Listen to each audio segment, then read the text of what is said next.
Imagine this. Police officers walk into what they assume is a standard suburban home, expecting a routine conversation with a father about his missing teenage daughter. Nothing out of the ordinary. Just another welfare check. The kind they've done dozens of times before. But what they discover inside that house leaves even the most seasoned detective struggling to find words. The truth they uncover doesn't just shift the direction of the investigation, it shatters everything they thought they knew about the case. And trust me, when you find out what this father was hiding all along, you'll understand why even hardened cops said they had never seen anything like it.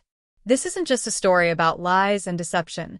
This is a story about the darkness that can exist behind the most ordinary-looking front doors.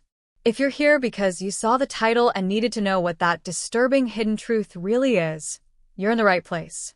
You're going to get that answer.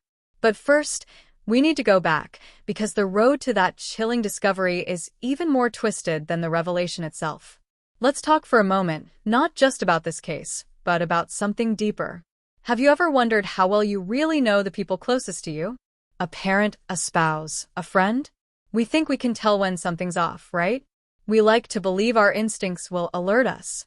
But what if someone could live a double life, right in front of your eyes for years, maybe even decades, and you'd never know? That's the unsettling psychological thread that runs through this entire story.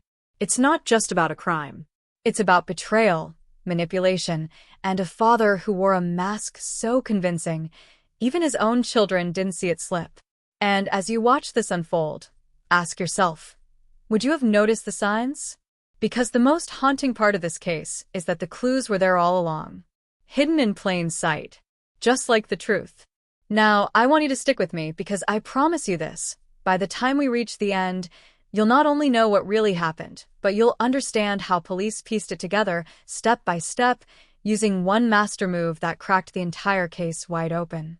We're going deep into the investigation, into the minds of the detectives who followed their gut when everything else told them to walk away. And we're going even deeper into the secrets of a man who lived two lives, one as a loving father and another as something unspeakable. The way the truth comes out, it's not just shocking, it's cinematic. And if you're someone who likes real stories with suspense, mystery, and psychological depth, this one will pull you in and refuse to let go.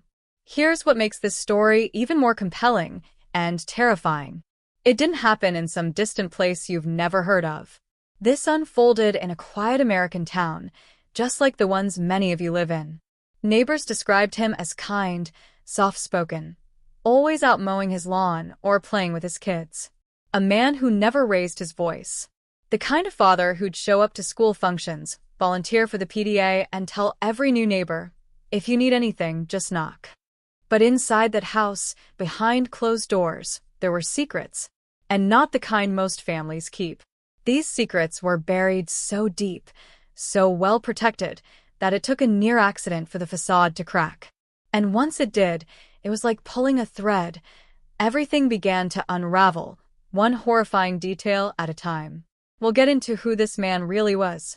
We'll talk about the daughter whose sudden disappearance was the spark that lit the fire. We'll meet the officers who refused to accept a simple explanation, the mother who kept pushing for answers, and the forensic team who followed the evidence into places they never imagined. And while we won't spoil the twist just yet, let me tell you, it's the kind of reveal that changes how you look at everything that came before. You'll start questioning every piece of the puzzle, wondering how it all fit together so well, and how no one saw it coming. Not the neighbors. Not the family. Not even the authorities at first. Now I want to speak directly to you, the viewer. Because you're not just watching this video. You're part of the story now. You're going to walk alongside the detectives. You're going to see the red flags, feel the tension in each interview, and experience that growing sense of dread as the truth starts to surface. If you think this is just another true crime story, think again. This is one of those rare cases where reality outdoes fiction. And I want you to feel what the investigators felt, the confusion, the doubt, the disbelief, as they peeled back the layers of this father's life. By the end of this video, you won't just know what happened. You'll feel it. Every twist, every lie, every shocking turn. This story taps into trending questions people are asking right now. How safe are our communities? What warning signs should we be watching for? And how do some people hide dangerous truths behind the illusion of normalcy? It's no wonder true crime mystery, missing persons case, double life, and police investigation twist are climbing the YouTube trending charts. And this case hits all of those. If you've been following true crime videos recently, the ones that leave you breathless, disturbed, and still thinking about them days later, this story belongs right there with them. Because what happens next after the welfare check, after the routine questioning, after the house is searched, none of that goes according to plan. The turning point that's coming? It's something no one in law enforcement, not even the most experienced officers, could have predicted. The atmosphere around this case is heavy, charged with secrets and tension. As we journey deeper, you'll see how one lie snowballs into another, how one missing girl exposes a web of past incidents that had been buried, silenced, or dismissed for years. And at the heart of it all is a man who, on the surface, played his role perfectly. But in the shadows, he was hiding something more disturbing than anyone dared to imagine. The true horror of this story isn't just what he did. It's how long he got away with it. How he smiled at family dinners, coached his kids' soccer games, and made breakfast every morning like everything was normal. And nobody knew. Or maybe they didn't want to know. This is where the emotional stakes skyrocket. Because when you start pulling apart a lie this big, there's collateral damage. There's trauma that lingers long after the headlines fade. There are victims who never got their justice. And there are survivors who now live with the knowledge that the person they trusted most, the person they thought was protecting them, was actually the threat. This case forces us to confront hard truths about the people we let into our lives. It's raw. It's uncomfortable. But it's real. And it needs to be told. So, are you ready to go deeper?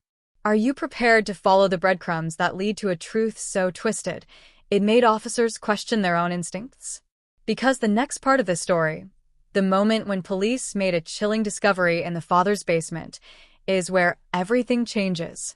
And once you hear what they found down there, you'll understand why they said this was the case that would haunt them forever. But before we get there, there's one more piece you need to see. A small, almost forgettable detail from the night of the daughter's disappearance. A clue that everyone missed. Everyone except one rookie officer. And that tiny detail?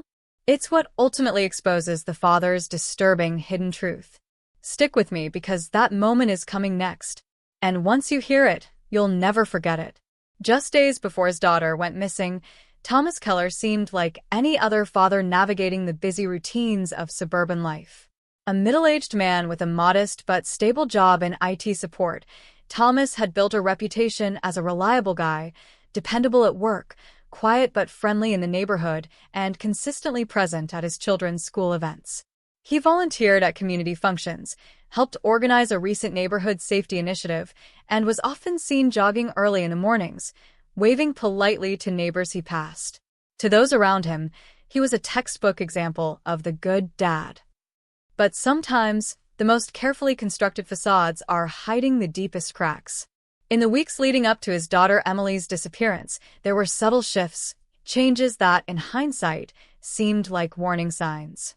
He stopped attending family dinners regularly. His coworkers mentioned he seemed distracted, even agitated at times, something completely out of character. One neighbor recalled an argument outside the Keller home late one evening. Voices raised, a door slammed, but it was dismissed as a typical father-teen disagreement. After all, every family has their rough patches. No one saw it as a red flag. Not yet. Emily, Thomas's 17-year-old daughter, was a bright and ambitious high school senior. She was popular, involved in multiple school clubs, and had recently been accepted into 2 out-of-state colleges. Friends described her as focused but fun-loving, someone who lit up every room she entered. But behind that vibrant exterior, there were whispers of tension at home. A close friend shared that Emily had been staying late after school more often, sometimes without telling her parents, and that she'd recently begun hinting that something at home felt off. She never elaborated. And now, in light of what happened, those vague concerns take on a haunting weight. The night she vanished, Emily told her mother she was going to the library to work on a scholarship essay. She never returned. Her phone went dark around 9:30 p.m., and her car was later found abandoned just 3 blocks from their home. No signs of forced entry, no struggle, nothing overtly suspicious, just a perfectly parked car and silence. It was as if she had vanished into thin air. As detectives began to unravel the timeline, they started with what should have been the easiest lead: her parents. The mother, Allison Keller, was immediately cooperative, emotional, shaken, but eager to help. Thomas, on the other hand, was composed to a degree that some officers quietly described as unsettling. He answered every question, offered access to the home, showed them security footage from their Ring camera, which conveniently stopped recording due to a malfunction that same night. There was no trace of Emily leaving or returning, just static. Thomas chalked it up to a power issue. Detectives noted it. Nothing concrete, yet. But something felt off. And in investigations like this, those gut instincts can often make all the difference. As the community rallied to find Emily, posting flyers, organizing search parties, pushing the story on social media under trending hashtags like #FindEmilyKeller and #MissingTeenAlert, other names began to surface. There was Brandon, Emily's ex-boyfriend, who had taken the breakup hard just a month prior. Some friends hinted he was still showing up at places she frequented. Then there was Mr. Reardon, a substitute teacher at Emily's school who had reportedly been too friendly in his interactions, though nothing had ever been formally reported. And of course, there were whispers about a local delivery driver, known for creeping around the neighborhood late at night, his route supposedly finished by 9, but neighbors swore they'd seen his van parked around after midnight more than once. These leads introduced a layer of confusion, giving investigators a tangled web of people with vague connections to Emily. Each one had motive, each one had opportunity, but none of them seemed to fit all the pieces together. Yet that only added to the growing sense of paranoia in the community. Who could be trusted? Who was lying? And was this about Emily at all? Or something deeper? Meanwhile, Thomas's behavior continued to walk a delicate line between helpful and performative. He appeared on local news, urging his daughter to come home if she was watching.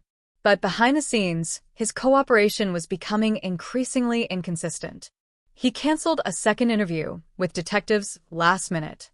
He declined a polygraph test, citing stress and health concerns. And, perhaps most tellingly, he began to isolate himself.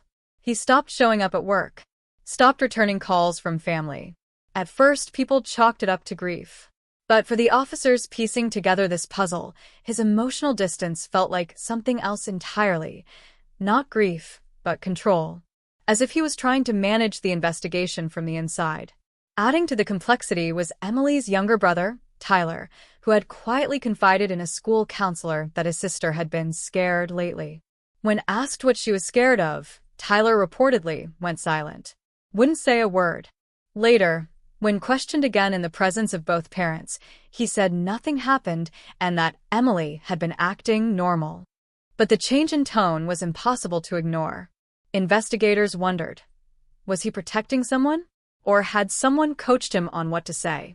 Even Emily's digital footprint offered conflicting clues. Her laptop revealed frequent searches for how to disappear safely, legal emancipation, and even hidden cameras in my house, but she had also been planning for college, coordinating with friends for graduation trips, even booking dorm supplies. These contradictions made the case all the more baffling. Was she trying to run away? Was she being watched? Or was it something no one had yet considered? Something hiding in plain sight, so obvious it had been overlooked entirely. As detectives dug deeper, they began revisiting everyone in Emily's orbit, but the results only added more noise. Brandon, the ex-boyfriend, had a solid alibi. He was at a gaming tournament out of state. Mr. Reardon had already been let go months earlier after complaints, but had since relocated to another city. The delivery driver had a shady record, but nothing linking him directly to Emily. The deeper they looked into these suspects, the more it felt like someone wanted them distracted. The more it felt like smoke and mirrors. But still, no hard evidence and eyewitness accounts. No confirmed sightings.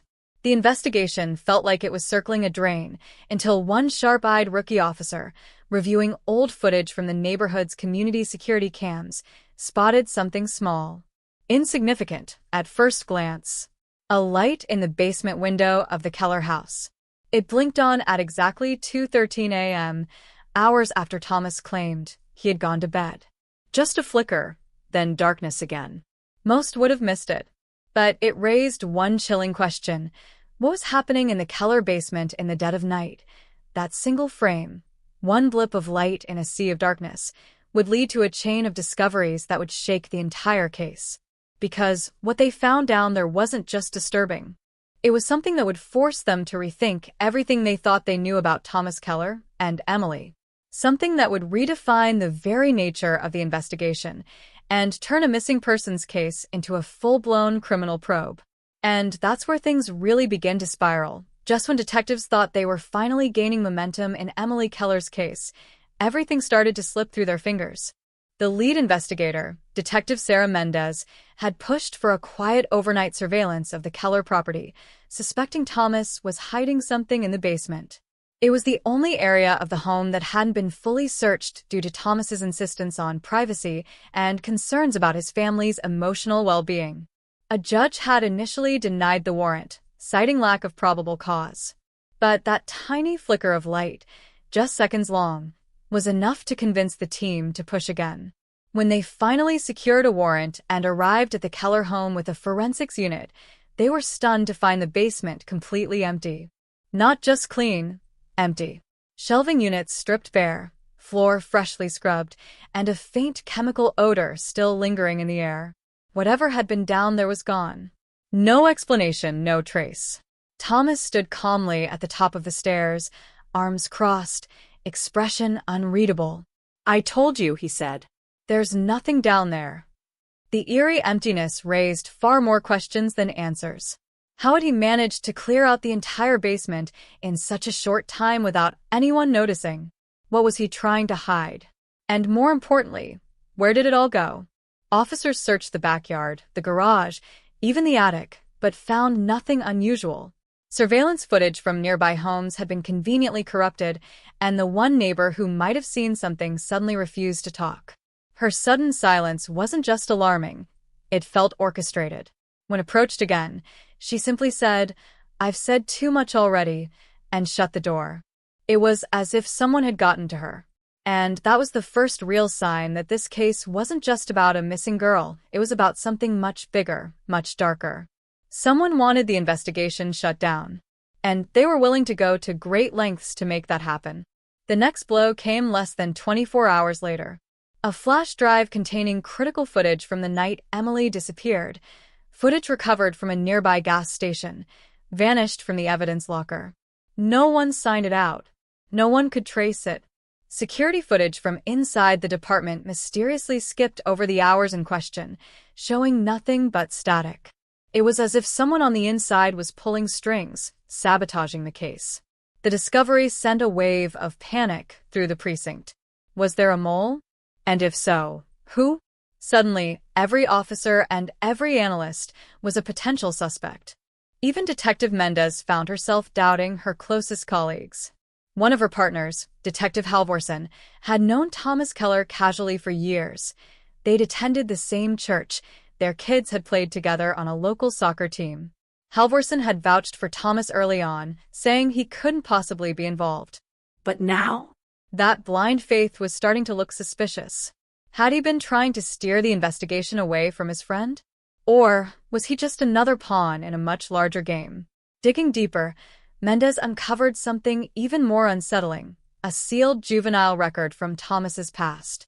Buried in court archives and sealed by a now-retired judge, the record hinted at a violent incident that occurred when Thomas was just 16. Details were scarce, but it involved a family member and a psychiatric evaluation. That part of Thomas's history had never been disclosed, not to his wife, not to neighbors, not even on his background checks. It had all been scrubbed clean, as if someone wanted the past permanently erased. Mendez pushed for access, and after several heated legal exchanges, she finally obtained a redacted version of the file.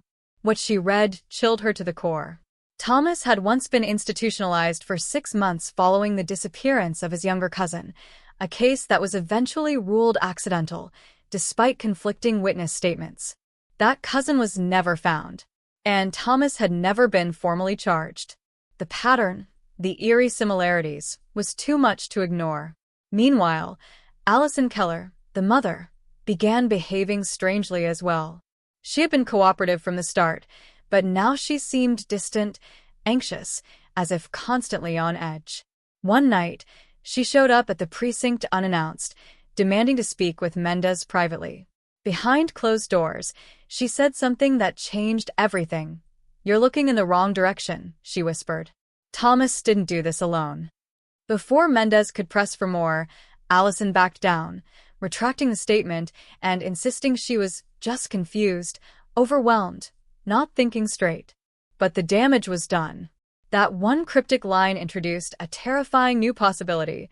Someone else was involved. Someone close. Someone who knew the truth and was helping to keep it buried. At this point, the community was starting to unravel. Rumors spread like wildfire on social media. Conspiracy theories flooded TikTok and Reddit. True crime influencers began dissecting every possible angle, posting videos with titles like "Hidden Clues in the Keller Case," "Double Life" or "Double Trouble," and "What the Police Aren't Telling Us." Hashtags like #EmilyKellerCase and #SuburbanSecrets began trending nationally. Everyone had a theory. Everyone wanted answers. But inside the investigation, progress was slowing, blocked at every turn by vanishing evidence, reluctant witnesses, and growing mistrust within the team itself. Then, just when it seemed like the case had reached a dead end, a package arrived at the precinct. No return address. No fingerprints. Just a small cardboard box containing an old, dusty camcorder and a single videotape. The label, handwritten in faint ink, read only one word: confession. What's on that tape? Who sent it? And is it the breakthrough they've been desperate for? Or another manipulation meant to lead them further from the truth? We're about to find out. But nothing, absolutely nothing, can prepare you for what's coming next. Detective Sarah Mendez sat alone in the dim viewing room, the glow of the old television casting eerie shadows across the walls as the camcorder tape began to play. The grainy footage flickered for a moment, and then a low hum filled the speakers, static, followed by a shaky image of a basement room. Not the Keller basement, but somewhere else. The timestamp in the bottom corner had been blurred out, either intentionally or by age. A male figure stood in front of the camera, his face partially masked by shadows and the quality of the tape. The voice, however, was unmistakable, steady, chillingly calm, and undeniably familiar. "This isn't what you think," he began. "You've been looking at the wrong people. The truth is older than you realize." That's all he said before the tape cut to black. No further context. No faces revealed. Just that cryptic message, enough to make Mendez's skin crawl. It didn't just add questions. It pulled the floor out from under the entire investigation. Before the tape could even be analyzed, the case took another sharp and unexpected turn. At a small apartment complex just 5 miles from the Keller residence, a high school English teacher named Marissa Dalton contacted the police, reporting a break-in. But it wasn't what was taken that raised alarms. It was what had been left behind. On her dining table, in a manila envelope, was a printed photo of Emily Keller. It wasn't a school photo, nor one found on social media. It was candid, taken from a distance, of Emily sitting on a park bench, looking nervous, glancing over her shoulder. The photo was dated 3 days after her disappearance. Marissa, visibly shaken, insisted she had no connection to Emily beyond being her former teacher 2 years prior. But when detectives pressed further, a twist emerged. Marissa had once dated Thomas Keller, briefly, years ago. Their relationship ended abruptly, under circumstances she never talked about, and she had since kept her distance. She admitted they hadn't spoken in over a decade, but the timing and location of the break-in couldn't be ignored. Someone wanted her pulled back into the orbit of this case. Someone wanted her to remember something she'd forgotten, or tried to forget. This revelation cracked open an entirely new layer of secrets that had been buried for years. Detectives pulled Thomas's phone records and discovered several deleted text threads from an unknown burner number, some of which pinged near Marissa's apartment the night of the break-in. But what really jolted the investigation was when Marissa received a second envelope just 48 hours later, this one containing a single sentence typed on an old typewriter. "If you tell them, you'll regret it." The envelope also held a black-and-white photograph of Marissa and a young Thomas standing in front of what appeared to be an abandoned building. The background had been circled in red ink. Neither of them remembered ever visiting that place. Or so they claimed.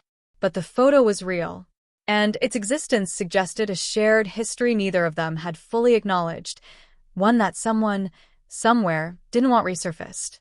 As the detectives scrambled to identify the building in the background, Tyler Keller, Emily's younger brother, began to unravel. Withdrawn and skittish, he had barely spoken since Emily vanished.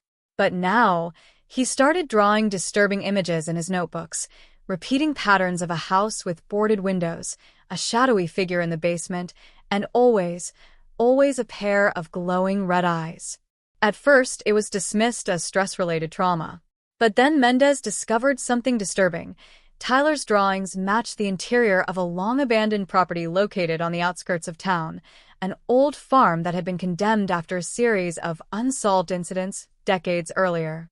When she visited the site, she found it fenced off, padlocked, and surrounded by no trespassing signs. But what chilled her was what she saw inside through the broken slats of wood, old furniture eerily similar to what was shown in the camcorder footage. This place, forgotten by time, had a presence, one that seemed to be bleeding into the present with every new clue uncovered. And just as the team began connecting these dots, another envelope arrived, this time not at the precinct, but at Detective Halvorson's home. It contained no threats, no photos, just a single sheet of paper with a typed confession signed by him. But Halvorson swore he never wrote it. The confession detailed an elaborate cover-up, citing specific dates and references to the Keller basement, suggesting he had helped Thomas dispose of evidence and mislead investigators. Halvorson was stunned. He insisted it was a forgery, a framed job meant to discredit him. Yet the signature matched, and several details in the letter were things only someone close to the case, or Halvorson himself, could have known. For the first time, Mendez had to face the possibility that her own partner might be lying. Was he being set up by the same person orchestrating the rest of this elaborate game? Or had he been part of it all along, playing both sides? The entire investigation was spiraling. Pieces of the puzzle kept shifting. People who were once trusted now felt suspicious. Every discovery only raised more uncertainty, and each twist pulled them further from a clear resolution. It no longer felt like they were chasing a single suspect. It felt like someone else was pulling the strings, always one step ahead, always watching. And for Detective Mendez, the real terror was just beginning to take shape. Because if Emily was still alive, wherever she was running out of time.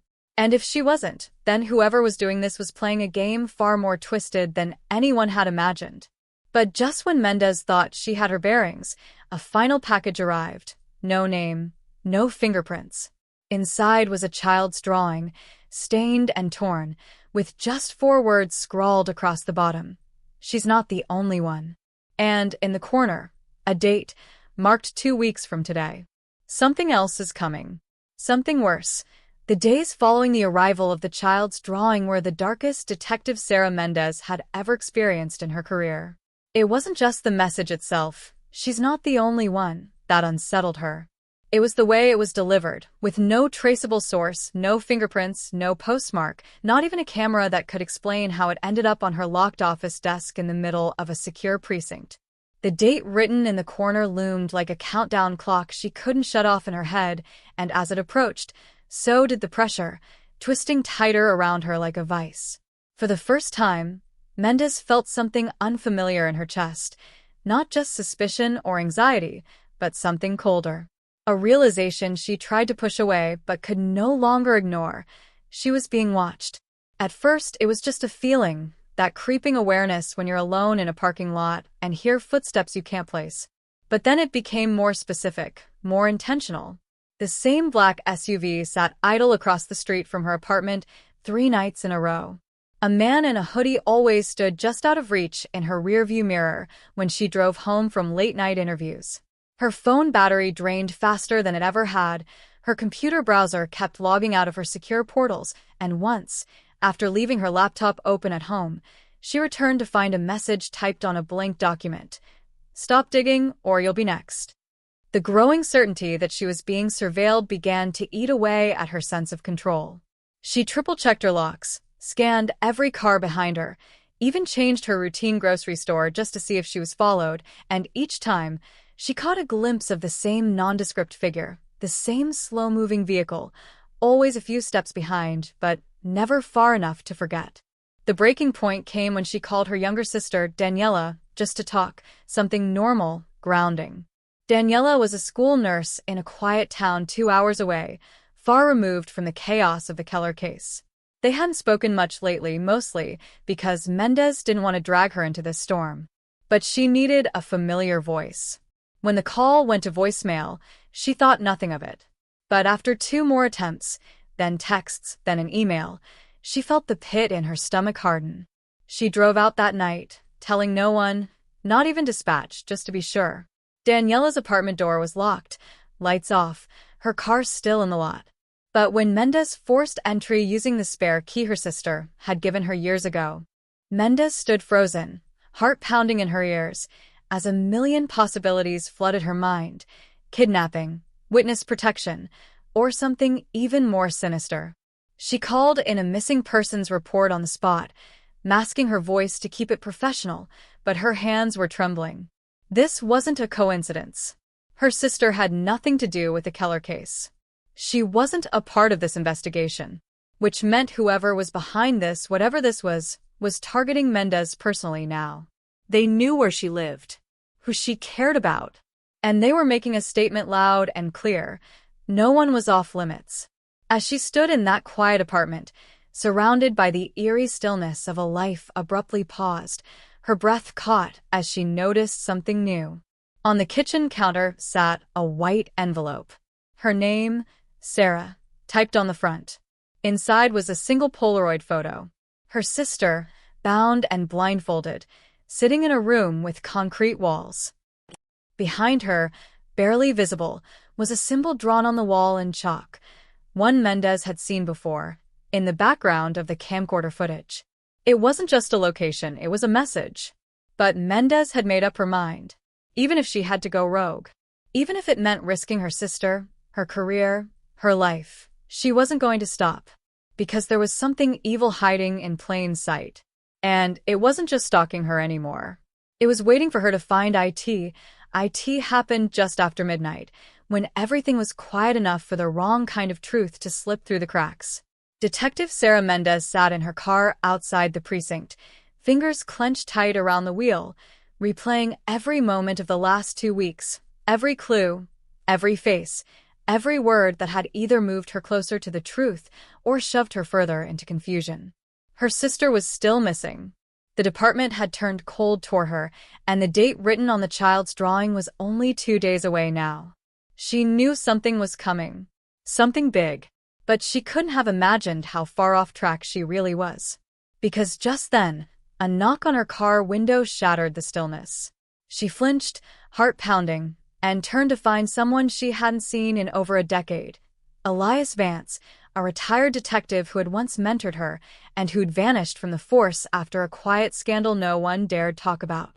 His face was thinner, worn, eyes darker than she remembered. Without a word, he climbed into the passenger seat, handed her a faded leather file folder, and whispered, "You were never looking for Emily Keller.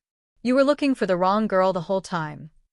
Mendez stared at him, stunned, the weight of those words crashing into her with terrifying clarity. The folder trembled in her hands as she opened it. Inside were documents dated nearly 18 years back, hospital records, psychiatric evaluations, sealed court files, and a grainy black-and-white photo of a newborn child. One name repeated throughout the papers: Amelia Rose Callahan. Not Emily Keller. Amelia. According to the file, Amelia had been taken from her biological mother at birth under a forced psychiatric hold. The mother had insisted for years that her child was stolen, not placed into state custody. She even accused a local adoption agency of falsifying records and hiding her baby in a private foster placement under a different name. And that name, Emily Keller. Mendez's entire body went cold. Elias leaned in, his voice low and hoarse. The Kellers were never her real parents. They were paid to raise her off-grid, in exchange for silence. I was part of the team that buried the original investigation. I didn't know the full story back then, just enough to follow orders. But I started digging after I retired. That's when people started disappearing. Mendez could barely breathe.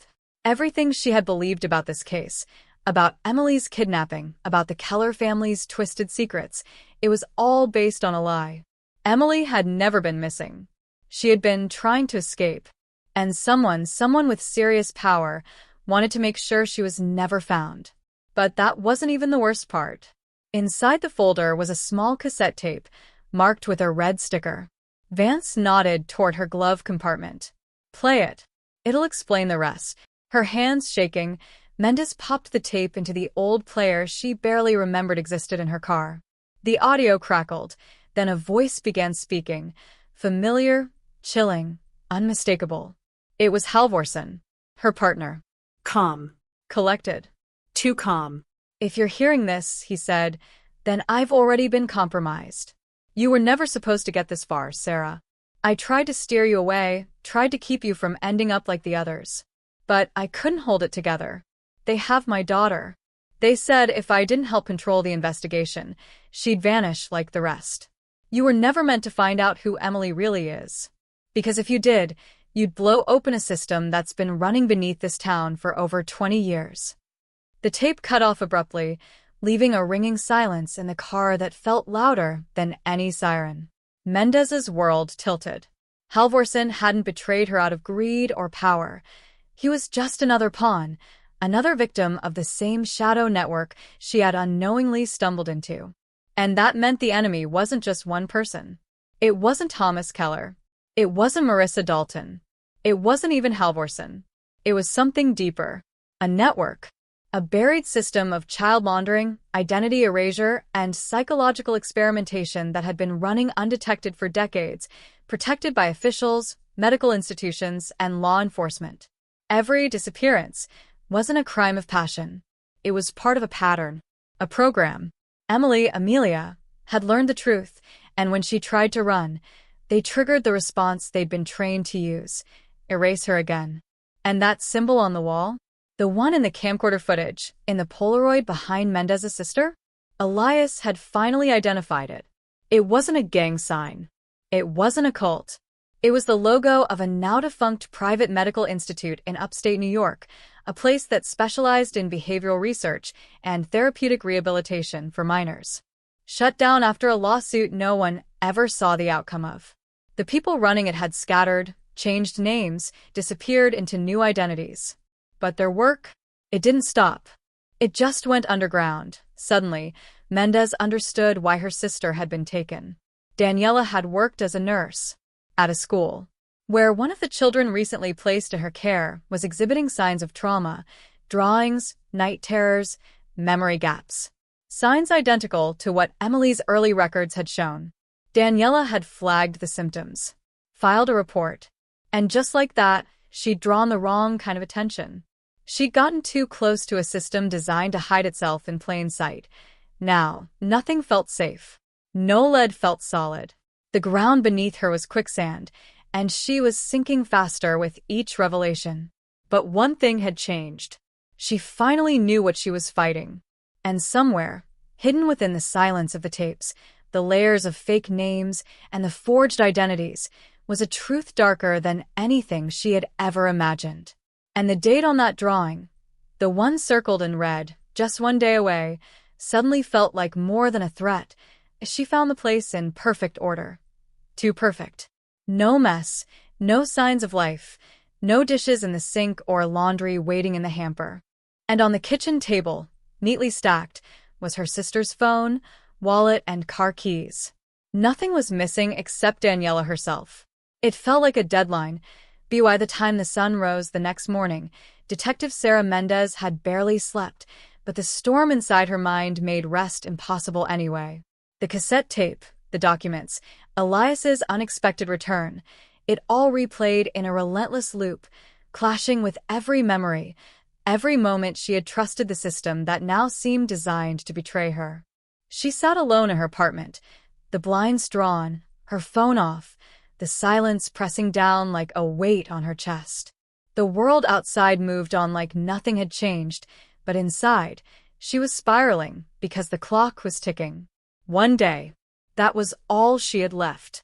One day before something irreversible happened, something she still didn't fully understand, but could feel coming like a freight train she couldn't dodge. She knew what she had to do next, but the thought alone made her stomach turn. Halvorsen, her partner, her friend, the person who'd stood beside her through case after case, bad coffee and late-night stakeouts, years of unspoken loyalty and inside jokes. She had trusted him with her life. And now, she had to look him in the eye and confront him with the knowledge that he'd been working against her from the start. That he had helped orchestrate the cover-ups. That he had known what happened to Emily, or rather, Amelia, long before she did. But even worse, she knew he wasn't the villain. He was a father, a man pushed to the edge by threats against the one thing more important than his conscience. And that made it all more unbearable. This wasn't black and white. This was tragedy. When she found him, he was sitting alone in the corner booth of a cheap diner just outside town, head down, hands wrapped around a coffee cup he hadn't touched. The look on his face when she slid into the seat across from him told her everything. He knew the truth was out. He didn't even try to lie. His voice was hollow when he said, "They have her picture. My daughter. They said if I didn't redirect the case, if I didn't plant doubts in the reports, they'd send me video proof of what happened to her." And then the body. Mendez's throat tightened. She wanted to scream, to yell, to throw the folder on the table and demand how he could stand by while children were taken, identities erased, lives destroyed. But all she saw was a father who'd been forced to make the kind of choice that shatters a soul. And she wasn't far from having to make the same one. Because that morning, before she left the apartment, another envelope had arrived. This one wasn't anonymous.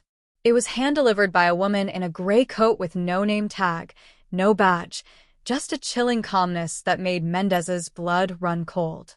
Inside the envelope was a single sheet of paper, a photo of her sister, unconscious now, possibly drugged, lying on the floor of that same concrete room. And beneath it a message.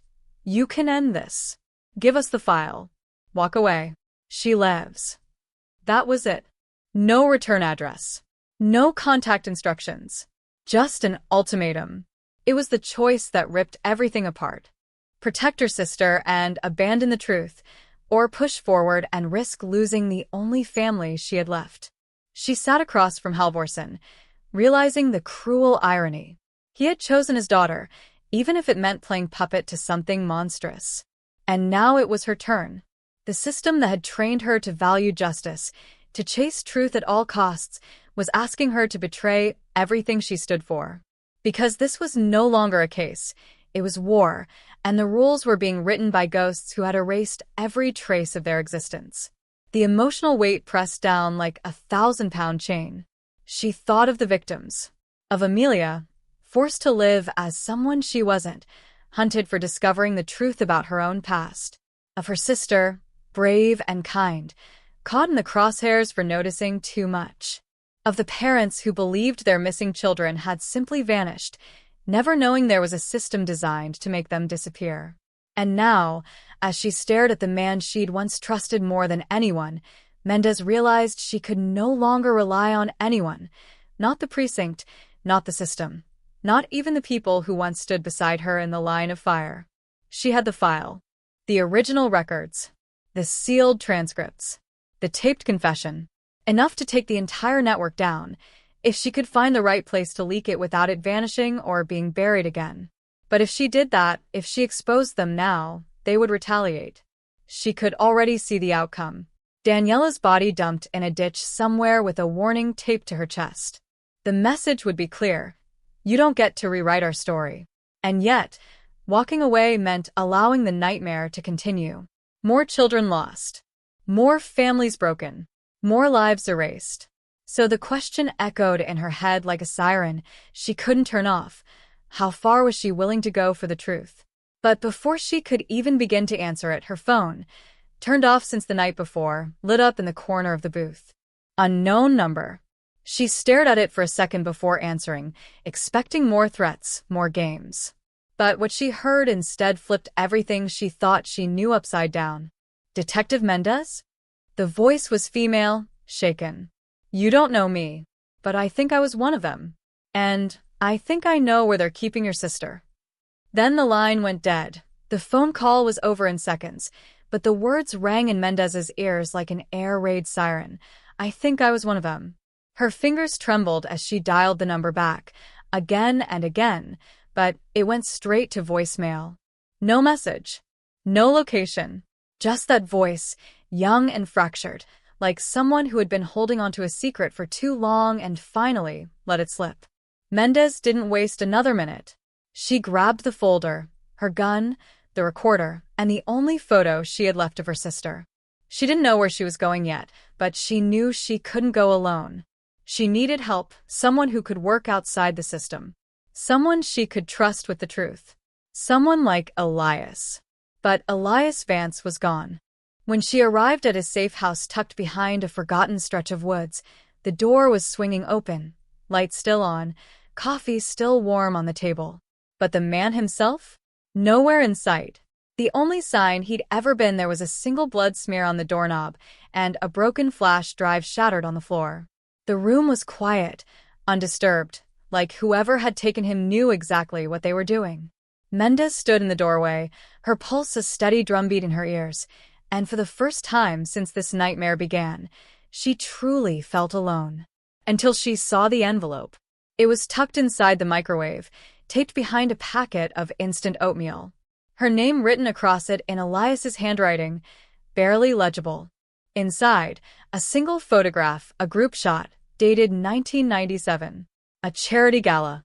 Smiling faces, champagne glasses, perfect lighting. And in the middle of the group, arms around each other like old friends, stood her police chief, the mayor, the judge who denied her warrant request last week, and her late father. Her father, in full uniform, laughing like he belonged there. Her stomach dropped. She stared at the image, disbelief crashing into her like a tidal wave. Her father had died when she was 17. A car accident. Everyone said it was just bad weather, a patch of ice.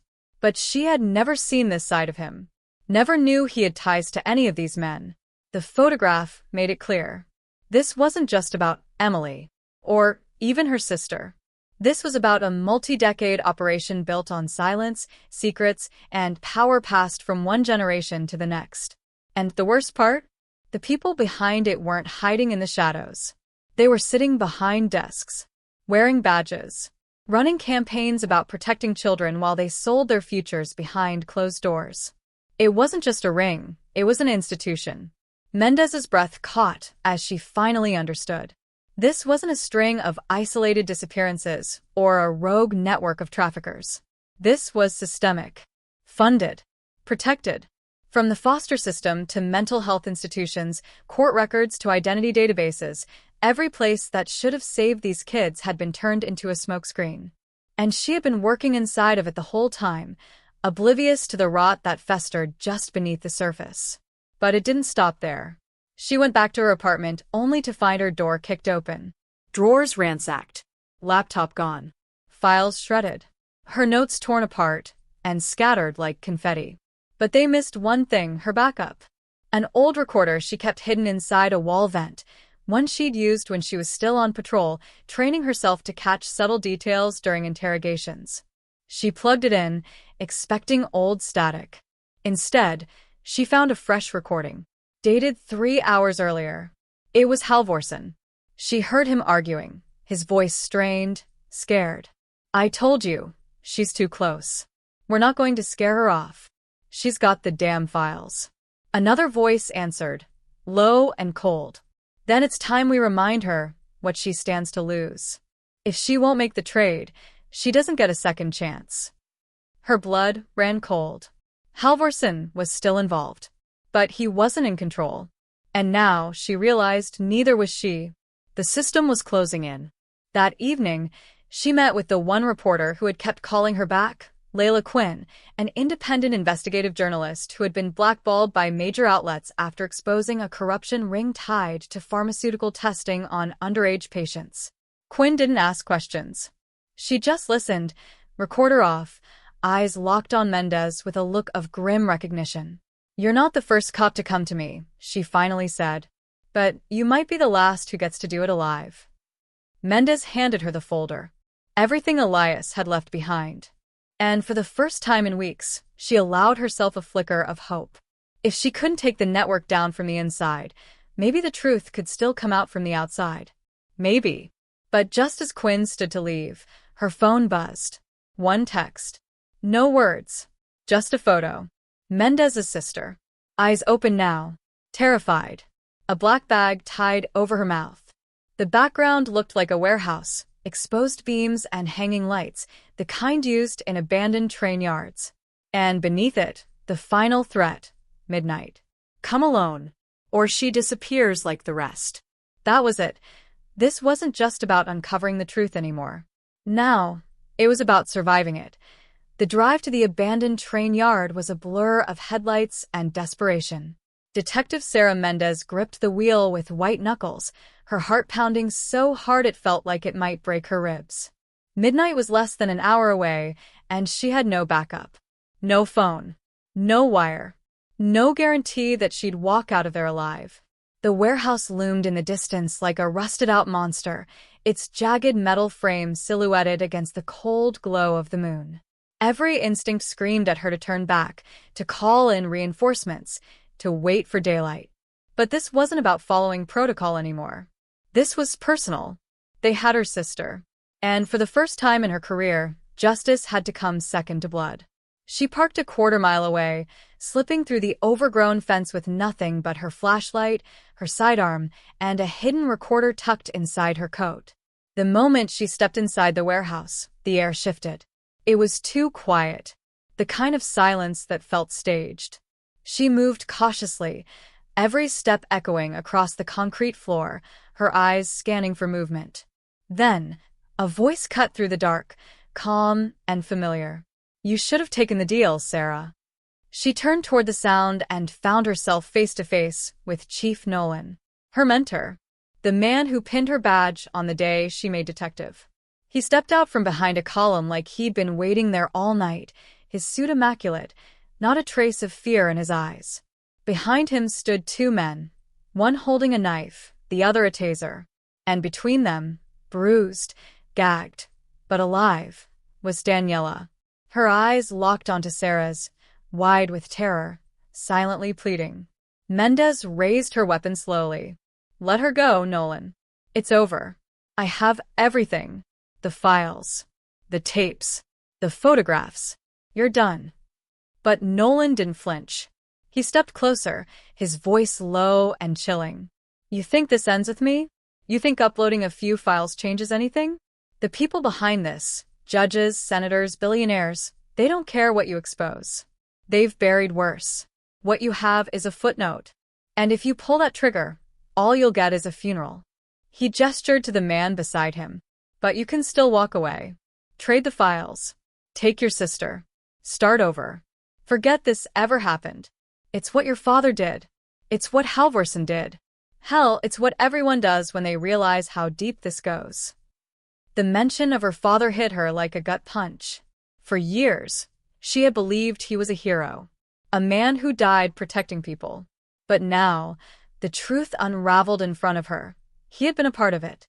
Maybe reluctantly, maybe under pressure, but complicit all the same. It explained the silence, the classified files, the night he drove off that bridge with no skid marks. Maybe he couldn't live with what he knew. Or maybe someone made sure he couldn't talk. Either way, the legacy she'd built her life around was a lie. And still, none of that compared to the agony of seeing her sister's tear-streaked face, bound and helpless. Daniela didn't deserve any of this. She was just a teacher. a bystander who asked too many questions. And now, her life hung in the balance over secrets she didn't even understand. Mendez's grip tightened around the gun. Her hand was shaking. She could feel the weight of the decision pressing down like a vice. One wrong move, and it was over. But then she heard it. A small click from inside her coat, the recorder remotely triggered. Live streaming audio to Layla Quinn's secure channel. The journalist had set it up hours before, just in case. "You're already exposed," she said, voice trembling but firm. "That whole speech you just gave. It's being broadcast. Right now. People are listening. People with eyes on this place. If you kill me, if you touch her, the entire world sees what you are." For the first time, Nolan's mask cracked. His eyes flicked to the men beside him. Uncertainty. Panic. It lasted a second, but it was enough. Mendez fired.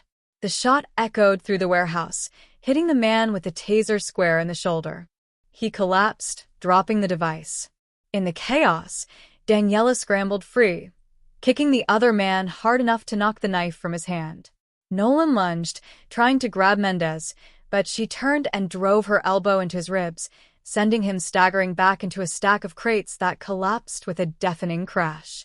Within moments, red and blue lights flashed outside the windows, sirens wailing, tires screeching. Layla had done it. She'd sent the recording to every media outlet she could reach, and someone, somewhere, had finally listened. SWAT stormed the building within seconds. The two men were arrested on the spot. Nolan didn't resist. He just stood there, handcuffed, his eyes locked on Sarah with a mix of hatred and resignation. "You think you've won?" he muttered as they dragged him away. "This was just the surface. You didn't save anyone. You just bought yourself time." Mendez collapsed beside her sister, wrapping her arms around her, holding on like she'd never let go again. For a moment, the world stood still. They were alive. The files were out. The people behind the conspiracy were on the run. And for the first time in weeks, the truth had a voice louder than the lies. But just when it seemed like the nightmare was finally over, Sarah's phone buzzed again. A blocked number. She hesitated before answering, and froze when she heard the voice. "Detective Mendez," the man said calmly. "We've seen what you did. You've made quite the mess. But the people above Nolan, they're still watching. And they're not done with you. Enjoy your victory. It'll be your last." The line went dead. And just like that, Sarah realized the war had only just begun weeks past. The headlines had their moment. Child trafficking ring exposed. Police chief arrested in massive cover-up. Victim rescued after brave detective defies orders. The story made waves across the nation, spurring outrage, protests, and promises of reform from politicians who claimed they never knew. News anchors debated the depth of corruption. Talk shows dissected every frame of the leaked audio, and people everywhere hailed Detective Sarah Mendez as a hero. But inside her quiet apartment, where the walls still bore the scars of everything she'd lost, Sarah didn't feel like a hero. The truth was out. The names were public. But the real power, the ones Nolan alluded to, had vanished like smoke. Offshore accounts emptied. Addresses scrubbed. Witnesses gone silent. And when the dust settled, only a handful of men were behind bars, while the rest melted into shadows, as if they'd never existed at all. Her sister, Daniela, was safe now, slowly rebuilding her life in a trauma recovery center far from the city. She didn't remember everything from her time in captivity, just flashes, feelings, voices in the dark. It was enough to haunt her, enough to make her flinch when she heard the click of a door lock or the buzz of fluorescent lights overhead. But she was strong, stronger than Sarah ever gave her credit for. And every time they spoke, Sarah reminded her of that. They talked about moving away, maybe starting fresh on the West Coast, somewhere quiet, where no one knew their names. Somewhere with sunlight and silence. Somewhere they could breathe. Layla Quinn's story went viral within hours, picked up by every major outlet. It sparked investigations in other states, revealing connections to similar cases buried in sealed court records. A federal task force was formed, bills proposed, task groups funded. But Sarah had seen too much to trust the political circus that followed. She kept her distance, gave her testimony, handed over the files, and walked away. She didn't want a spotlight. She didn't want a book deal or an interview on primetime television. All she wanted was truth, and maybe, in time, peace. But peace didn't come easy. Even after everything, she kept her gun under her pillow. The locks on her doors had been changed twice. Every time a strange car lingered outside her building, every time her phone glitched or her emails bounced back undelivered, a part of her tensed. The threat Nolan made before he disappeared into federal custody echoed in her mind like a warning carved into stone. You just bought yourself time. And he was right.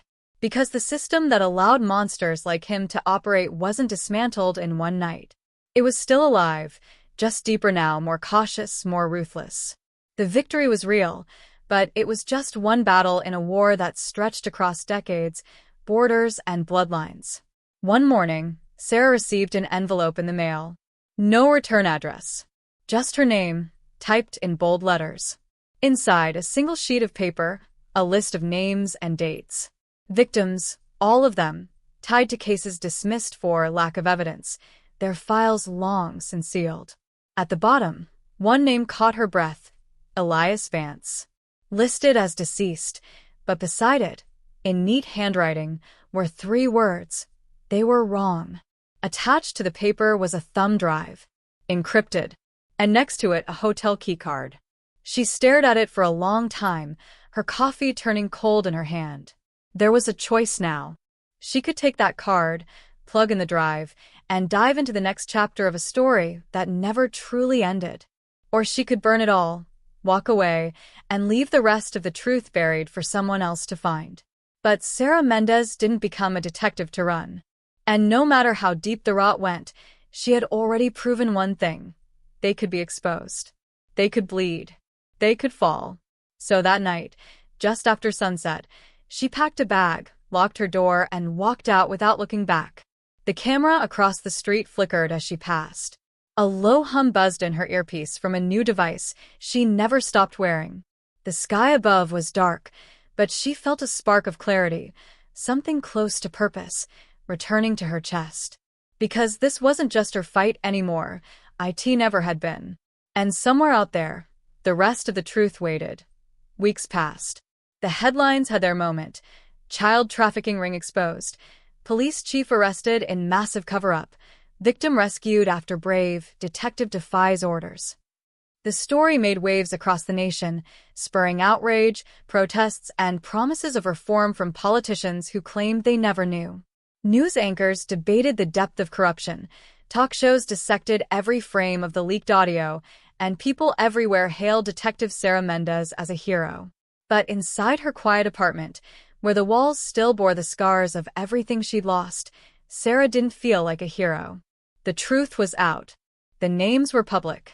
But the real power, the ones Nolan alluded to, had vanished like smoke. Offshore accounts emptied. Addresses scrubbed. Witnesses gone silent. And when the dust settled, only a handful of men were behind bars, while the rest melted into shadows, as if they'd never existed at all. Her sister, Daniela, was safe now, slowly rebuilding her life in a trauma recovery center far from the city. She didn't remember everything from her time in captivity, just flashes, feelings, voices in the dark. It was enough to haunt her, enough to make her flinch when she heard the click of a door lock or the buzz of fluorescent lights overhead. But she was strong, stronger than Sarah ever gave her credit for. And every time they spoke, Sarah reminded her of that. They talked about moving away, maybe starting fresh on the West Coast, somewhere quiet, where no one knew their names. Somewhere with sunlight and silence. Somewhere they could breathe. Layla Quinn's story went viral within hours, picked up by every major outlet. It sparked investigations in other states, revealing connections to similar cases buried in sealed court records. A federal task force was formed, bills proposed, task groups funded, but Sarah had seen too much to trust the political circus that followed. She kept her distance, gave her testimony, handed over the files, and walked away. She didn't want a spotlight. She didn't want a book deal or an interview on primetime television. All she wanted was truth, and maybe, in time, peace. But peace didn't come easy. Even after everything, she kept her gun under her pillow. The locks on her doors had been changed twice. Every time a strange car lingered outside her building, every time her phone glitched or her emails bounced back undelivered, a part of her tensed. The threat Nolan made before he disappeared into federal custody echoed in her mind like a warning carved into stone. You just bought yourself time. And he was right. Because the system that allowed monsters like him to operate wasn't dismantled in one night. It was still alive, just deeper now, more cautious, more ruthless. The victory was real, but it was just one battle in a war that stretched across decades, borders, and bloodlines. One morning, Sarah received an envelope in the mail. No return address. Just her name, typed in bold letters. Inside, a single sheet of paper, a list of names and dates. Victims, all of them, tied to cases dismissed for lack of evidence, their files long since sealed. At the bottom, one name caught her breath, Elias Vance. Listed as deceased, but beside it, in neat handwriting, were 3 words. They were wrong. Attached to the paper was a thumb drive, encrypted, and next to it a hotel keycard. She stared at it for a long time, her coffee turning cold in her hand. There was a choice now. She could take that card, plug in the drive, and dive into the next chapter of a story that never truly ended. Or she could burn it all, walk away, and leave the rest of the truth buried for someone else to find. But Sarah Mendez didn't become a detective to run. And no matter how deep the rot went, she had already proven one thing. They could be exposed. They could bleed. They could fall. That night, just after sunset, she packed a bag, locked her door, and walked out without looking back. The camera across the street flickered as she passed. A low hum buzzed in her earpiece from a new device she never stopped wearing. The sky above was dark, but she felt a spark of clarity, something close to purpose, returning to her chest. Because this wasn't just her fight anymore. It never had been. And somewhere out there, the rest of the truth waited.